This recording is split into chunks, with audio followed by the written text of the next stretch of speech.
Hello friends, welcome back to another video. Today we'll be discussing about Upstart Holdings Incorporated, ticker symbol UPST.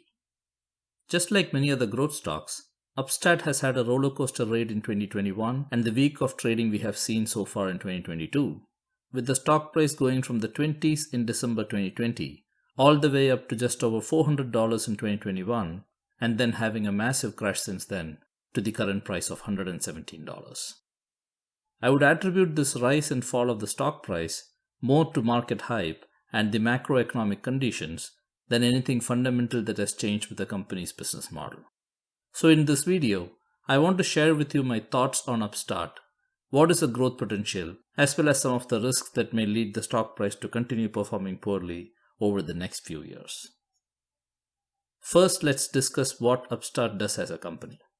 So Upstart is an artificial intelligence-based lending platform that provides access to affordable credits for consumers, especially to those who may not get approvals based on the traditional lending risk assessment models that banks and private lenders have been using over the last few decades. Basically, Upstart acts as a broker between the consumer and the financial institutions and gets a fee for loans that are successfully processed through their platform.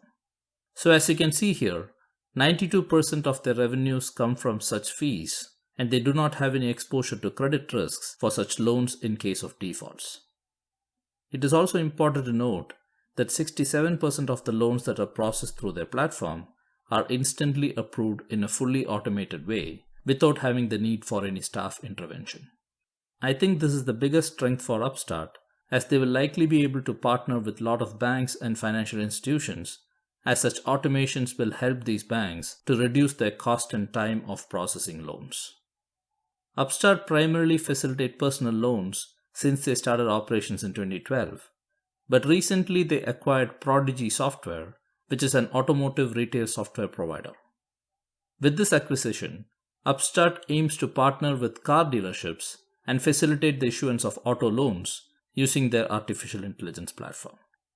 As you can see here, Prodigy itself has been growing their dealer customer base over the last few years, and even though Upstart hasn't reported any major revenues from this acquisition, they believe that this would be a meaningful revenue and growth driver in 2022 and beyond.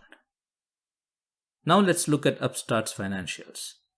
As you can see here, the company has been steadily growing their revenues from $65 million in Q3 2020 to $228 million in Q3 2021. This is a 250% increase year over year, which is really impressive. I think they cannot keep up with such high growth rates in the coming years, but even if the company manages to grow their revenues at 30 to 50% per year for the next few years, this could cause the stock price to go up significantly as time goes by. Their contribution margin, which could also be considered as a proxy for gross margin, has also been steadily increasing and stood at $96 million for Q3 2021.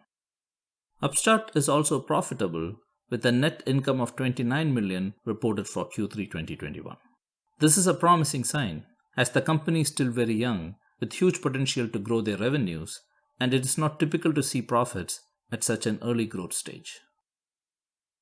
Talking about the market opportunity, even though Upstart's current revenues are only in the millions, the market they have tapped into is huge, with just the personal loan origination market estimated to be at $81 billion. If you also consider the $672 billion market opportunity for auto loan origination, we could certainly argue that the company has significant growth potential, even if the space becomes more competitive in the coming years. Upstart is also having longer-term plans to tap into the home mortgage loan origination market, where the market size is even bigger at $4.5 trillion. I feel it is too early to speculate if and when they'll be able to enter this market, but if they manage to continue signing partnerships with more banks and financial institutions, they can certainly leverage such partnerships and tap into the mortgage loan market. In terms of guidance for Q4 2021, the company expects to generate around $260 million in revenues and an adjusted net income of around $50 million.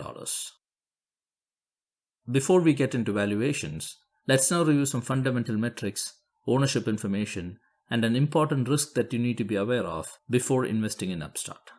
So as you can see here, The market capitalization of Upstart is at $9.58 billion at the time of recording this video.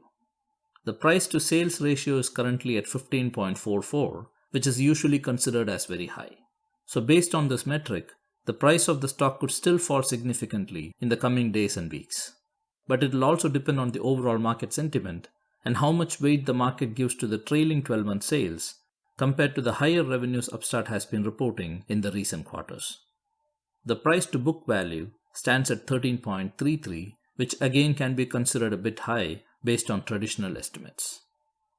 The company is adequately funded with a current ratio of 1.49, and their total liabilities are also well below the cash in hand. In terms of analyst ratings, you can see here that 10 analysts cover the stock, and the average price target is $263, which is 125% higher than the current market price of $117. Honestly, I wouldn't read too much into these ratings, as they are usually revised depending on the performance of the stock. As you can see here, the more recent price targets are much lower than the ones in late November and early December. Moving on, you can see here that over 50% of the shares are held by institutional investors and 14.66% is held by company insiders. So this company has a pretty good interest among institutional investors, and if their fundamentals keep improving, these institutions could continue bidding the stock price up in future years. Now let's discuss one important risk that I think we should keep in mind when investing in this company. This is basically their customer concentration risk. Even though Upstart's customer endpoint is the individual loan consumer, they rely heavily on other third-party companies to provide them with prospective customer leads. One such third-party company is Credit Karma, which is a loan aggregation website, who accounted for 44% of all loan originations that were processed by Upstart for the 9 months ended September 2021. Even though this number has come down from the 52% that was reported for the same period in 2020, it is still very high, as there is a big risk of Credit Karma deciding to partner with other companies instead of Upstart. This risk is further magnified as Credit Karma was recently acquired by Intuit Incorporated, who could even become a competitor for Upstart if they decide to build their own loan origination software and partner with financial institutions. So to mitigate this risk, it is very important that Upstart continues to diversify their customer acquisition channels to avoid reliance on just one or two third-party companies. We would have to wait and see how they work through this risk and keep a close eye on this when they publish their earnings for the next few quarters. Okay, with all that out of the way, let's now discuss valuation using some scenarios to estimate the future revenues and profits and see if it is worth investing in Upstart at the current stock price. Here I have drafted 3 scenarios with different revenue growth projections of 20, 25 and 30% in each scenario for the next 5 years. I have also estimated the future profits under each scenario. I know some of you may say that the growth projections are too low, but I feel it is better to be conservative as much as possible, as we can never really know what challenges the company could see in the future as more competitors come into the space. So based on these estimates, we can see that scenario 1 and 2 do not look great, while scenario 3 would give us a reasonable annualized return of 7%. Personally, I don't think this justifies the risk at the current stock price, as the overall market sentiment is also not very favorable to growth stocks. So if you are still bullish on Upstart, it may be better to just buy a very small position at these levels and average in if we get cheaper prices in the future. So for example, if you plan to own 100 shares in total, you can start with buying 20 shares at the current price and continue buying in chunks of 20 shares when the price drops another 10% and so on. And in case you have a larger portfolio and plan to buy more than 300 or 500 shares in total, you could also start by selling put options to take advantage of the large option premiums that are currently on offer. For example, we could sell the $75 put option expiring in April 2022 and collect a premium of around $475 for every lot of 100 shares. This would give us an impressive 24% annualized return and at the same time reduce our risk by 36%, as we will not lose in this trade unless the stock price gets lower than $75 when the option expires in April 2022. Do let me know your thoughts on Upstart and if you're bullish or bearish on their long-term prospects. And I hope you liked this video, so please don't forget to hit the like button and subscribe to my channel. And as a friendly reminder, I am not a licensed investment advisor, so always remember to do your due diligence before making any investment decisions. That's it for now. You have a great day, and I'll see you in the next video.